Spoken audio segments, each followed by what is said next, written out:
اللہ تعالیٰ نے اسے قابلیت بھی دی ہو، لیکن اگر وہ مایوس ہو جائے، اگر وہ بے بس اپنے آپ کو محسوس کرنے لگے اور ذہنی طور پر کمزور ہو جائے تو وہ زندگی میں کوئی کارنامہ سر انجام نہیں دے پاتا۔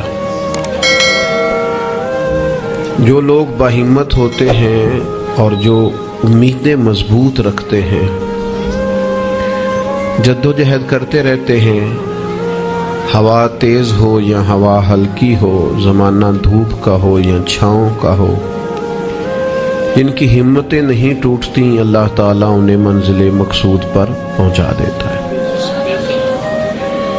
اللہ تعالیٰ نے ہمارے ساتھ رحمت والا خاص معاملہ کیا تو ہمیں رسول اکرم صلی اللہ تعالیٰ علیہ وسلم عطا فرمائے، اور فرمایا کہ یا ایھا النبی انا ارسلناک شاہدا ومبشرا ونذیرا، اے نبی کریم علیہ السلام، ہم نے آپ کو گواہ بنا کے بھیجا ہے، خوشخبری دینے والا بنا کے بھیجا ہے، اور ڈر سنانے والا بنا کے بھیجا ہے۔ نبی کریم علیہ السلام ہمیں ہمارے گناہوں کی وجہ سے ملنے والی سزاؤں کا ڈر بھی سناتے ہیں، اور حضور ہمیں اللہ تعالیٰ کی رحمت کی خوشخبری بھی سناتے ہیں۔ افراط و تفریط، مبالغہ آرائی کسی معنی میں بھی درست نہیں ہوتی۔ اگر انسان اتنا خوف زدہ ہو جائے، اتنا خوف زدہ ہو جائے کہ وہ سانپ کی جگہ رسیوں سے ڈرنے لگے تو یہ بھی درست نہیں۔ لیکن وہ اتنا بے باک ہو جائے، اتنا بے باک ہو جائے کہ کوئی احتیاط ہی نہ کرے تو یہ بھی درست نہیں ہے۔ اسلام امت وسط کی بات کرتا ہے، درمیانہ دین ہے، اور ایمان کی تعریف یہ ہے کہ ایمان اللہ کے خوف اور اس کی رحمت کی درمیانی کیفیت کا نام ایمان ہے۔ الایمان بین الخوف والرجاء، خوف اور امید کی جو درمیانی پھر سمجھے نوجوان بات کو، اللہ سے ڈرنا بھی ہے اور اس کی رحمت کی امید بھی رکھنی ہے۔ اس کی جو درمیانی کیفیت ہے نا، اس کا نام ایمان ہے۔ ہمارے ہاں یہ ہوتا ہے کہ دونوں معاملات میں افراط و تفریط ہے۔ کچھ لوگ بالکل بے باک سے ہو جاتے ہیں، وہ بڑی منفرد باتیں کرتے ہیں، ان کے لیے جنت بھی بڑی آسان چیز ہے، بس انہوں نے 4-5 نعرے لگانے، جنت میں پہنچ جانا ہے۔ یا اگر نعت خواں سے ان کی محبت زیادہ اچھی ہے پھر تو جنت ویسے ہی بڑی آسان ہے، اور اگر کسی واعظ خطیب کے ساتھ میری طرح ان کا تعلق اچھا ہے تو پھر بھی وہ کہے گا جناب بڑی بات ہے، آپ نے چونکہ محفل کرا لی ہے لہٰذا آپ کے لیے رستے میں آسان کر کے جا رہا ہوں۔ دونوں باتیں ٹھیک نہیں ہیں۔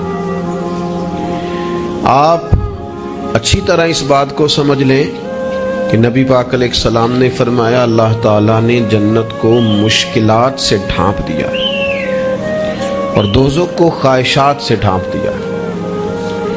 نفس کی خواہش کے پیچھے جو لوگ چلتے ہیں، معنی یہ ہے کہ خدا نہ خواستہ دوزخ کی راہ پہ چل رہے ہیں۔ ہمیں بہت ڈرنا چاہیے، اللہ تعالیٰ کا خوف اپنے دل میں رکھنا چاہیے، باریک باریک چیزوں سے بھی ڈرنا چاہیے۔ یہاں تک کہ نبی پاک علیہ السلام نے فرمایا حرام بھی واضح ہے، حلال بھی واضح ہے، اور ایک میں شک ہے کہ حلال ہے کہ حرام ہے، شک ہے۔ کریم فرماتے ہیں تم نے شک والی چیز سے بھی بچنا ہے، تم نے شک والی چیز سے بھی بچنا ہے، اس لیے کہ تمہیں اپنے رب کو ناراض نہیں کرنا۔ تو بالکل بے باک ہو جانا، بڑی بڑی باتیں کرنا اور بڑی لمبے دعوے کرنا، میری نسبت بڑی ہے اور میں، بھئی آپ یہ لمبا دعویٰ نہیں کریں، آپ معتدل سی بات کریں، اللہ کی رحمت کی بات کریں، لیکن لوگوں کو بے باک کرنا عجیب بات ہے نا۔ اللہ کی رحمت کی امید رکھنا اور پھر اللہ کی نافرمانی کرنا، یہ بات ہی ٹھیک نہیں۔ آپ ابا جی سے کہیں جی مجھے آپ بڑے پیارے لگتے ہیں، مجھے بڑی امید ہے کہ آپ میرے اوپر ہر طرح کی مہربانی کریں گے، مجھے آپ کما کے بھی دیں گے، پیار بھی کریں گے، پر یہ کہ میں نے فرما برداری آپ کی کوئی نہیں کرنی، تو یہ آپ نے ابا جی سے پیار کیا ہے؟ آپ کہیں جناب مجھے امید بڑی ہے، آپ بہت بڑے ہیں، بڑے عظیم ہیں، اور آپ ایک ایک ہماری چیز کا خیال رکھیں گے، پر آپ نے یہ نہیں کہنا کہ ہم آپ کی فرما برداری بھی کریں تو اس کو نادانی کہا جائے گا۔ اگر تو اللہ تبارک و تعالیٰ کی رحمت سے امید ہے تو پھر تو اللہ کی فرما برداری بھی زیادہ کرنی چاہیے۔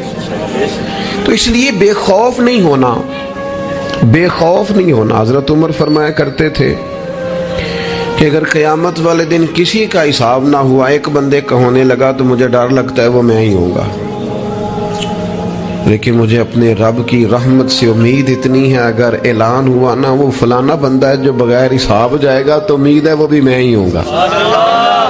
یہ درمیانی کیفیت ہے کہ آپ کے دل میں خوف بھی ہو اور اللہ کی رحمت کی امید۔ نبی پاک علیہ السلام لوگوں کو ڈر سناتے لیکن ساتھ خوشخبری بھی سناتے۔ دوسرا پہلو ہمارے ملک میں تیزی سے پھیل رہا ہے اور وہ پہلو یہ ہے کہ مایوسیاں پھیلائی جا رہی، لوگوں کی ہمتیں توڑی جا رہی، کمزور کیا جا رہا ہے۔ مختلف شعبہ زندگی سے تعلق رکھنے والے لوگوں سے گفتگو کا، ملاقات کا، اٹھنے بیٹھنے کا آپ کو موقع ملے تو آپ محسوس کریں گے ہر آدمی اپنی جگہ پہ اپنے کام سے پریشان ہے۔ اسے دوسروں کے کام اچھے لگتے ہیں، دوسرے لوگ سکون میں لگتے ہیں، دوسرے لوگوں کو تسلی میں پاتا ہے اور اپنے آپ کو تکلیف میں محسوس کرتا ہے۔ کیوں؟ اس لیے کہ مایوسی پھیلائی جاتی ہے۔ اور ہمارا مزاج بھی کچھ اسی طرح کا ہی ہوتا ہے۔ ہم سے 99 بندے پیار کرنے والے ہوں تو ان پر ہم توجہ نہیں دیتے، ایک مخالف ہو تو سارا دن اسے ہی سوچتے رہتے ہیں۔ اللہ کے بندے اسے نکال دے دماغ سے، ایک بندہ ہے تو ان کی طرف توجہ کیوں نہیں کرتا جو 99 تجھ سے محبت کرتے ہیں؟ ان کو چھوڑ دیں۔ ساری زندگی ساس نے کچھ نہیں کہا، ایک لڑائی ہوئی ہے تو 4 باتیں اس نے کی ہیں، تو آپ نے 30 سال کی کوئی بات یاد نہیں رکھی اور 1.5 گھنٹے کی ساری آپ نے لڑائی یاد رکھ لی ہے۔ مایوسیوں کی طرف توجہ جاتی ہے، مایوسیوں کا مزاج بنتا ہے، مایوسیاں پھیلائی جاتی ہیں۔ کہا جاتا ہے بچہ پڑھ رہا ہے، اچھا بھلا اچھے نمبر لے رہا ہے، میٹرک میں بھی اس کے بڑے زبردست نمبر آئے اور ایف اے میں بھی وہ لائق ہے اور اس کے باقی معاملات بھی ٹھیک ہیں، تو ایک بندے سے ملاقات ہو گئی، اس نے کہا بیٹا کیا پڑھ گئے؟ الحمدللہ میں بڑا اچھا پڑھ رہا ہوں، شکر ہے اللہ کا۔ وہ پڑھ کے کیڑا نوکری مل رہی ہے پتر، اس ملک کی کیڑا نوکری ملتی؟ وہ اچھا بھلا پڑھ رہا ہے بیچارہ، اس کو پریشان کریں گے، تکلیف دیں گے۔ بھئی آپ مہربانی کریں، آپ اسے کہیں پتر تو مہربانی کر، تو پڑھ، اللہ مدد فرمائے گا۔ بچہ قرآن جی حفظ کر رہا ہے، درس نظامی کر رہا ہے، اس سے لوگ پوچھتے ہیں ہمارے مدارس کے بچوں سے کہ یہ تم پڑھو لکھو گے تو پھر مثلاً کرو گے کیا؟ میں کہ تسی باقی سارے انو کام تے لاؤ، مولویاں نو اسی آپ ہی لا لیں گے۔ آپ باقی صاحب سے کام کرائے نا، شعبے کے جتنے لوگ ہیں، تو ان کو رہنے دے، مدرسے کے بچوں کو، ان کو انشاءاللہ ہم ڈیوٹی پہ لگا لیں گے، ان کے لیے جگہ۔ ناراض ہو گئے ہو؟ آپ ناراض نہ ہو، اوورآل بات کر رہا ہوں۔ لائق بچہ مدرسے میں پڑھنے والا، بہترین لگتا ہے، اچھا استاذ بنے گا، مفتی بنے گا، یہ لوگوں کی ذہن سازی کرنے والا، لوگوں کے دل میں اچھے اعمال کا جذبہ پیدا کرنے والا مبلغ اور داعی بنے گا۔ لیکن ایک بندہ آ کے اس کی ہمت توڑ جاتا ہے، کہتا ہے پتر بنے گا کیا؟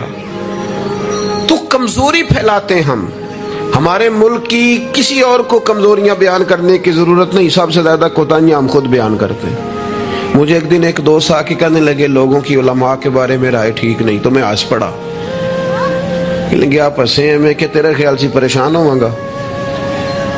چلے لوگوں کی علماء کے بارے میں رائے ٹھیک نہیں ہے تو پولیس والوں کے بارے میں رائے ٹھیک ہے؟ جلدی بتائیں۔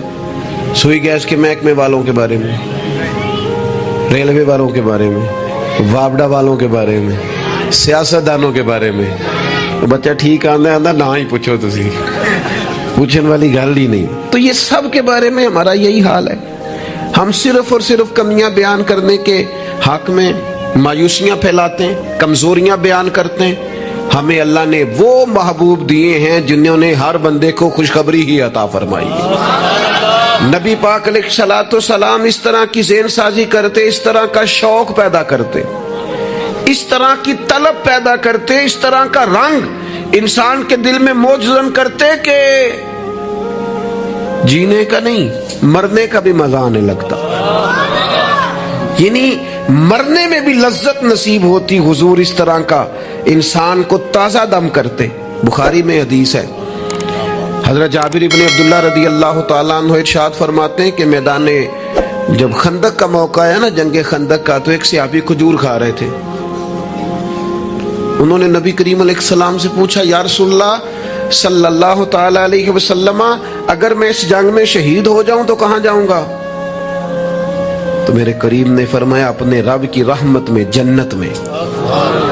لیکن وہ حضور کے لفظ ہے نا، وہ نبی پاک کا بتانا ہے نا، وہ منظر حضور کا بیان کرنا ہے نا. فرمایا ابھی تو شہید ہو گیا تو جنت میں. تو حضرت جابر ابن عبداللہ فرماتے ہیں اس صحابی نے کھجور کھانے کی بھی دیر نہیں کی، انہوں نے جتنی کھجور کھائی تھی کھا لی، باقی نکال دی کہ ہم اتنی لیٹ بھی نہیں کرتے. تلوار اٹھائی، میدان میں گھس گئے، اللہ تعالیٰ نے انہیں شہادت کا درجہ عطا فرمایا.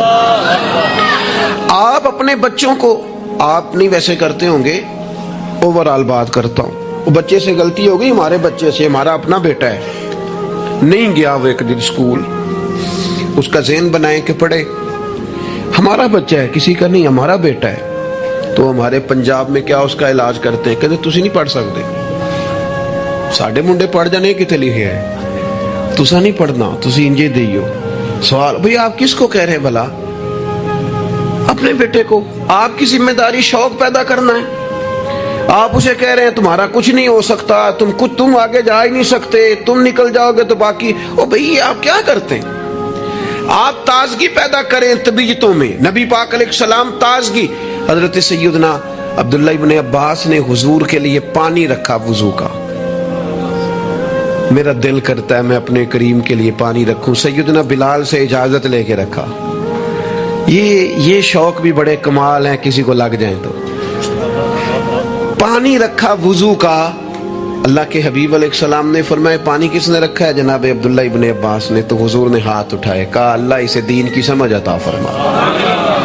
بس وہ شوق لگ گیا، وہ طلب پیدا ہو گئی، وہ علم کی امید جاگ گئی، وہ ایک تڑپ رنگ پکڑ گئی، وہ ایک راہ مل گئی.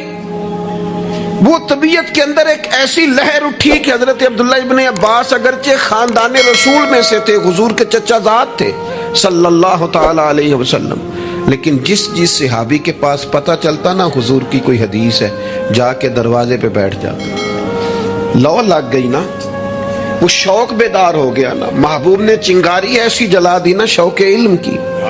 وہ دعا جو تھی اس نے اس طرح سہارا دیا کہ وہ سفر آسان اور تیز ہو گیا.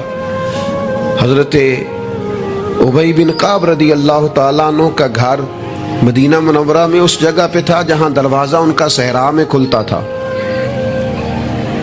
آپ فرماتے میں اپنے محبوب کی حدیث سننے کے لیے حضرت ابی بن کعب کے گھر جاتا. میں نے کبھی دستک نہیں دی دروازے پہ کہ استاد کو بلاؤں. آج کل تو آپ کو پتہ نا شاگرد مرید وہ سڑک سے فون کرتے ہیں، کہتے ہیں میں آ گیا، نکل آؤ باہر. بعضوں کو تو خیال ہوتا ہے کہ پیر صاحب اور استاد صاحب پھول لے کے کیوں نہیں آئے.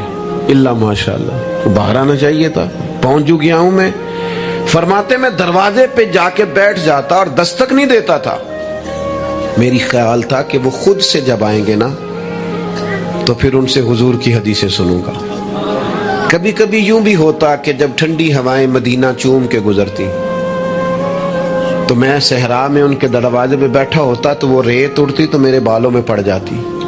اور کئی دفعہ میں وہیں پہ بستر بچھا کے، چادر بچھا کے سو جاتا. وہ باہر آتے اور آ کے فرماتے ہیں رسول پاک کے پیارے چچا کے پیارے بیٹے، آپ کبھی دروازے پہ دستک دیتے تو میں خوش ہو کے باہر آتا اور سعادت مندی سمجھ کر آپ کو میں محبوب کی احادیث پڑھاتا اور آپ سماع کرتے. لیکن آپ تو فرماتے بس ہمیں یہی سکھایا گیا ہے کہ ہم نے جس سے سیکھنا ہے اس کا یوں ہی احترام کرنا ہے. میرے عزیز آپ شوق پیدا کریں، آپ لوگوں کو مایوس نہ کریں. لوگوں کے ذہنوں کے اندر آپ صرف وہی چیزیں ڈھونڈ ڈھونڈ کے لاتے ہیں. آپ غیبت سے اتنا کیوں منع کیا گیا اسلام میں؟ نبی پاک نے فرمایا غیبت کرنے والا جنت میں نہیں جائے گا. نہ سخت منع، یہ بھی ایک طرح سے مایوسی پھیلاتی ہے غیبت میں. آپ یہ کیوں نہیں آ کے بتاتے کہ فلانا آپ کی تعریف کر رہا تھا؟ یہ کیوں نہیں بتاتے فلاں تائید کر رہا تھا، یہ کیوں نہیں بتاتے فلاں دعا کر رہا تھا؟ جب بھی کوئی بندہ آ کے خبر دیتا ہے وہ یہی خبر دیتا ہے، وہ جی وہ پتہ فلانے تھا بندہ کھڑا سی تواڈے بارے گل کر رہے تھے۔ تو ایسے بندے سے آپ کہا کریں کہ بھائی کوئی اور بھی کام کر، یہ کوئی کام ہے، یہ کوئی روایت ہے آگے بیان کرنے والی، چھوڑ کر دی بات تو پھر کیا ہوا؟ مایوسیاں پھیلاتے ہو، علاقے میں ایک دوسرے کے خلاف آگ بھڑکاتے ہو، لوگوں کو ایک دوسرے کے عداوت اور بغض پر ابھارتے ہو، کچی باتیں کر بھی دی کسی نے بات تو پھر کیا ہو گیا؟ ہم کو نبی ہیں معاذ اللہ کہ ہمیں بات نہیں ہو سکتی، ہو گئی کوئی حرج نہیں۔ لیکن مایوسیاں پھیلانا، تکلیفیں دینا، لوگوں کے ذہنوں کو ایک دوسرے سے دور کرنا اور اس طرح کا ماحول بنانا کہ جس میں بس لوگ پیچھے پیچھے، آپ دیکھ لیں حالات کیا ہو گئے ہیں۔ رشتہ دار گرم جوشی سے ملتے ہیں ایک دوسرے کے ساتھ، پڑوسی ملتے ہیں، دوست ملتے ہیں، تعلیم و تعلم میں وہ گرم جوشی رہی ہے، محافل میں دینی کاموں میں ہمارے وہ جذبات رہے ہیں؟ ہمارا کیا ذہن بنا دیا گیا ہے؟ ہم کس نہج پہ پہنچ گئے؟ کیوں کہ ہمارا شوق ہی مایوسی پھیلانا ہے، ہمارا مزاج ہی لوگوں کو دور کرنا ہے، ہماری طبیعت اس طرح کی بنا دی گئی ہے کہ بس کچھ نہیں۔ یہاں تو بے ہنگم لوگوں کا گویا معاشرہ ہے، ایسے لگتا ہے جیسے لوگ ایک دوسرے کو مارنے، کھانے اور نوچنے کو تیار ہیں۔ ایسا بھائی کچھ نہیں ہے۔ جن کو تم بڑا گیا گزرا کہہ رہے ہو اور جن کے بارے میں تمہاری رائے بڑی کچی اور کمزور ہے، یہ وہ امت ہے جسے رب کہتا ہے کن تم خیر امت، تم بہترین امت ہو، بہترین۔ دنیا میں مسلمان ہی اگر بہترین نہیں ہے تو پھر دوسرا کون ہے؟ اگر مسلمان ہی اعلیٰ نہیں ہے تو دوسرا کون ہے؟ حضور کا کلمہ پڑھنے والوں میں خیر نہیں ہے تو پھر کہاں ہے؟ اگر یہی جذبات نہیں ہے تو دنیا کی کس دھرتی میں ملیں گے؟ حضور بیت اللہ کا طواف کر رہے تھے اور کعبہ شریف کے اندر کھڑے ہو کے، بیت اللہ شریف کے اندر مسجد حرام کے کعبے کو دیکھ کے میرے نبی پاک نے فرمایا کعبے تیری بڑی شان ہے، پر میرا مومن، میرا کلمہ پڑھنے والا، اس کی شان اللہ کی بارگاہ میں کعبے سے بھی زیادہ ہے۔ آپ مہربانی کریں اپنا مرتبہ تو سمجھیں۔ عجب نہیں کہ خدا تک تیری رسائی ہو، تیری نظر سے تو پوشیدہ ہے آدمی کا مقام۔ آپ اپنے منصب کو سمجھیں، آپ اس پر غور کریں۔ وہ مجھے بڑی اچھی طرح یاد ہے، ہمارے ایک استاد کو کسی نے مشورہ دیا تھا کہ آپ ممبر بن جائیں۔ یہ اس وقت ممبر ہوتے تھے، کیا کہتے تھے، چھوٹے ممبر، اس کا نام لے پتہ نہیں، بیٹی ممبر کہتے تھے، کیا کہتے تھے، بیٹی ممبر ہوتا تھا۔ وہ کہتے ممبریاں بڑی آج کل چل رہی ہیں تو آپ بھی بن جائیں۔ تو مجھے بڑا مزہ آیا، سادے بندے سادی باتیں کرتے ہیں۔ کہنے لگے میں نے ممبریاں کیا کرنی ہے، مجھے نبی پاک نے ممبر دیا ہوا ہے۔ اور کہنے لگے میں اس پر خوش ہوں، میرے دل میں کبھی خواہش پیدا نہیں ہوئی کہ اس سے بڑا عہدہ بھی کوئی ہو سکتا ہے۔ اس سے مجھے ایک دفعہ ایک صاحب نے کہا کہ ایک بہت بڑی جگہ ہے ملک میں، تو وہاں کوئی آپ کو یاد کرتا ہے، اگر آپ جانا چاہیں تو چلیں۔ تو میں نے اسے کہا کہ میں نا بیت اللہ شریف بھی ہو آیا ہوں اور حضور کے مواجہ شریف پہ بھی حاضری ہو گئی ہے، اس سے بڑی دنیا میں جگہ ہے ہی کوئی نہیں۔ تو وہ بڑا کمینہ نہیں جسے حضور اپنے سامنے کھڑا کریں اور پھر اس سے بھی آگے جانے کی کوئی بات کرے، اس سے زیادہ نہیں۔ آپ اپنے خوش قسمتی کو تلاش کریں، آپ ڈھونڈیں، لیکن وہ ہماری طبیعت ہی نہیں، ہمارا مزاج ہی نہیں، ہمیں تو بس کوئی نہ کوئی کمزوری اپنے آپ میں بھی دکھائی دیتی۔ میرے ابا جی کسان تھے، میری والدہ اپنا نام نہیں لکھنا جانتی تھی۔ میں نے دنیا کے کچھ ملک دیکھے، پاکستان کا میں نے کونا کونا دیکھا ہے، جن شہروں کے نام کبھی نہیں سنے تھے وہاں بھی مجھے جانے کا موقع ملا ہے۔ لیکن جیسے جیسے میں نے زیادہ دنیا کو دیکھا ہے نا، مجھے ان ان پڑھ، سادے اور پینڈو لوگوں سے پیار زیادہ ہو گیا۔ مجھے لگا یار یہ تو درویش لوگ تھے ہمارے بڑے بوڑھے، تو یہ تو سادے بندے تھے، تو کوئی ان کی شرارت سازش ہی نہیں تھی، کوئی کھاتا ہی نہیں تھا، سیدھی سادی باتیں، اور اللہ سے ڈرنا بھی زیادہ، امیدیں بھی زیادہ، تھوڑے پہ راضی ہو جانا۔ یعنی بڑے ناز سے انہوں نے آ کے کہنا کہ بھائی مرتبان میں اچار ڈال دیا ہے اور بڑولے میں گندم ڈال دیا، اللہ تو انہیں پرواہ نہیں، ان گرمیاں ساریاں، اسی پہ راضی تھے، کوئی پریشانی نہیں، کوئی ٹینشن نہیں۔ تو آج ہم خوش ہونے کو تیار ہی نہیں، آپ جو مرضی گھر میں لے آئیں۔ خیر آگے سے آگے کی جستجو ہے، اللہ کے رسول خوشخبری دیتے، لوگوں کو توانا کرتے، لوگوں کے دلوں کے اندر حضور مسرت ڈالتے۔